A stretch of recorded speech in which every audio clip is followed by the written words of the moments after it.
जैसा कि दोस्तों आप लोग जानते होंगे, महाशिवरात्रि एक हिंदू पर्व है। यह भगवान शिव की भक्तों के लिए सबसे पवित्र त्योहारों में से एक है। लेकिन इसकी पवित्रता के अलावा आइए हम अपने पवित्र शास्त्रों के माध्यम से इसके अनुष्ठानों की प्रामाणिकता को जानते हैं। प्रतिवर्ष की तरह इस वर्ष महाशिवरात्रि हिंदी पंचांग के अनुसार फाल्गुन मास के कृष्ण पक्ष की चतुर्दशी तिथि को है, जो अंग्रेजी कैलेंडर के अनुसार महाशिवरात्रि का व्रत 8 मार्च 2024 को रखा जाएगा। इसका समापन अगले दिन 9 मार्च को संध्या काल 6:17 पर होगी। भोले भक्त शिव जी को प्रसन्न करने के लिए पूजा में बेलपत्र, धतूरा या भांग चढ़ाते हैं। दर्शकों, हिंदू धर्म के लगभग सभी श्रद्धालु महाशिवरात्रि को बड़े धूमधाम से मनाते आए हैं। महादेव देवों के देव कहे जाने वाले भगवान शंकर तीन लोक के मालिक हैं। भगवान शिव जी की आयु सभी देवताओं में से सबसे अधिक बताई जाती है, जिस कारण इन्हें अविनाशी मान लिया गया है। हिंदू धर्म के श्रद्धालुओं का मानना है कि शिव जी की पूजा करने से पाप नाश हो जाते हैं और मृत्यु के उपरांत स्वर्ग प्राप्ति होती है।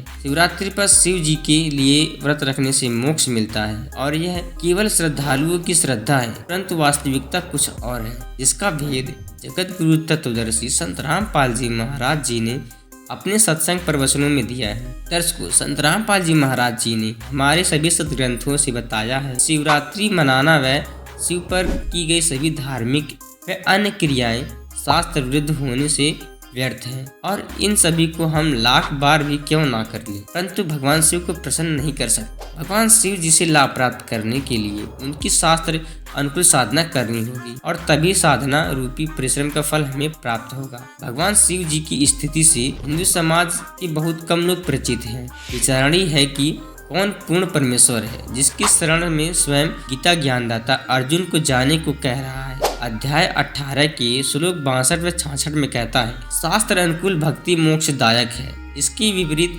मूर्ति पूजा, लिंग पूजा, तीर्थ व्रत आदि शास्त्र विरुद्ध साधनाएं हैं। पवित्र श्रीमद् भगवद गीता के अध्याय 7 के श्लोक 12 से 15 में गीता ज्ञानदाता बता रहा है कि जो साधक 3 गुण रजगुण ब्रह्मा जी, सदगुण विष्णु जी, तमगुण शिव जी की भक्ति करते हैं, वे राक्षस स्वभाव को धारण करने वाले हैं और वे सर्व मनुष्यों में नीच प्राणी हैं। पवित्र गीता जी के इसी विधान अनुसार भस्मागिरी नामक एक शिव भक्त ने 12 वर्षों तक एक पैर पर खड़ा होकर घोर तप किया। परिणाम स्वरूप जगत में एक राक्षस की उपाधि को प्राप्त कर मृत्यु के हवाले हो गया, जिसके विषय में संत रामपाल जी महाराज जी ने पुराण व श्रीमद् भगवद गीता महापुराण से प्रमाण देकर बताया है कि भगवान शिव 3 लोक में से एक विभाग के स्वामी हैं। तमोगुण युक्त भगवान शंकर का नियमित कार्य संहार करना है और वे अपने अधिकतर समय समाधि में रहते हुए अपने श्वासों को सूक्ष्म करते हैं, जिससे इनकी आयु सभी देवी देवताओं में से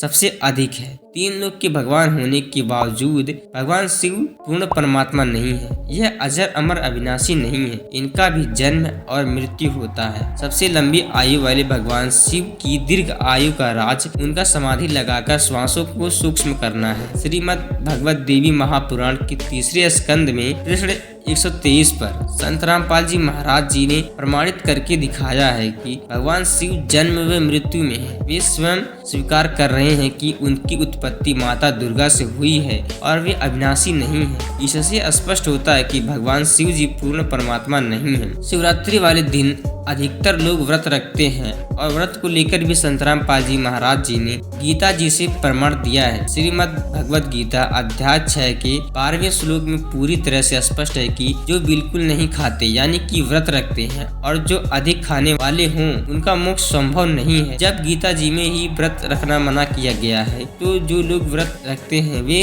भगवान के आदेश के विरुद्ध जा रहे हैं, जो गलत है और भक्ति मार्ग में बाधक है। इससे सिद्ध होता है कि व्रत रखना व्यर्थ या मनमाना आचरण है। संत रामपाल जी महाराज जी ने आगे बताया है कि व्रत के साथ साथ लोग मंदिर में या अपने घर पर ही शिवलिंग की पूजा भी करते हैं और यह पूजा पूरे हिंदू समाज में देखा देखी चल आ रही है। इस पूजा का विवरण ना तो किसी वेद में है और ना ही गीता जी में है। इस शास्त्र विरुद्ध पूजा को करने से साधक को कोई लाभ नहीं हो सकता। इससे सिद्ध होता है कि यह पूजा व्यर्थ है, अनुत्तम है और शास्त्र विरुद्ध है। सदग्रंथों से मिले प्रमाणों ने स्पष्ट कर दिया कि यह सब व्यर्थ पूजा है। व्रत रखना, शिवलिंग पूजा करना व भांग पीना तीनों ही मनमाना आचरण होने से और शास्त्र विरुद्ध साधना करने से साधक को कोई लाभ नहीं होता। संत रामपाल जी महाराज जी ने ग्रंथों से प्रमाणित करके बताया है कि भगवान शिव की उत्पत्ति माता दुर्गा व सदा शिव यानी कि ब्रह्म काल से हुई है। ब्रह्म जिसे काल भी कहते हैं और 21 ब्रह्मांडों का मालिक है जो नाशवान है। गीता अध्याय 15 श्लोक 16 और 17 में 3 प्रभु के विषय में बताया है। सर्वपुरुष जिसे ब्रह्म अर्थात काल भी कहते हैं जो 21 ब्रह्मांडों का मालिक है। अक्षर पुरुष जिसे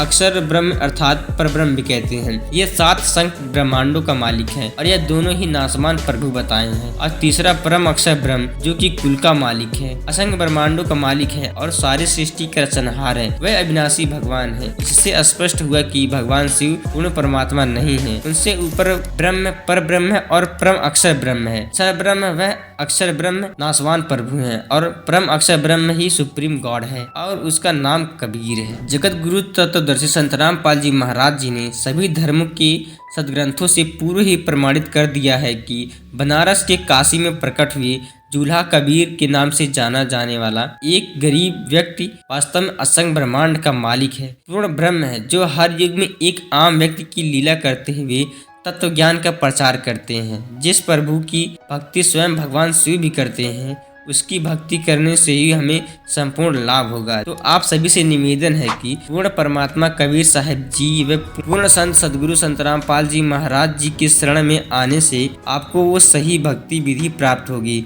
जिसके करने से भगवान शिव व अन्य देवी देवता हमें सभी तरह से लाभ देंगे। यह सभी लाभ प्राप्त करने के लिए जल्द ही सदगुरु संत रामपाल जी महाराज जी से नाम दीक्षा ले और अपना कल्याण करवाएं। धन्यवाद।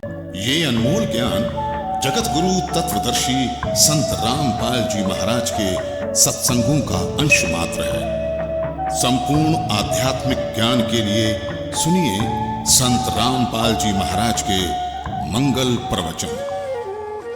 आप संत रामपाल जी महाराज जी के मंगल प्रवचन संत रामपाल जी महाराज एप्लीकेशन पर भी सुन सकते हैं तथा उनके द्वारा लिखी पुस्तकें भी डाउनलोड कर सकते हैं।